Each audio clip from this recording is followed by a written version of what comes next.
When people think of the Berlin Wall, of course, it's this wall that comes to mind. However, the Berlin Wall that we all think of today had several predecessors, including one that goes back to the city's founding.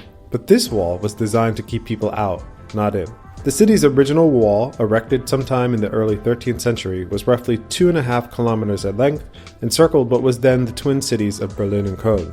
At its peak, the wall reached about 8 meters or 25 feet in height and just under a meter thick, consisting of bricks and stones. Over time, additional structures such as parapets and battlements were added to improve its defensive capabilities. You can still make out the border of the early settlements on today's Berlin map. The area included Nikolaiviertel and most of Alexanderplatz on the east side of the River Spree, and most of today's Museum Island and Fisher's Island on the west side. The Stadtmauer, as it was called back then, lost its function as the city gradually expanded, and many of its bricks and stones were repurposed, and even parts of the wall were incorporated into homes or property lines.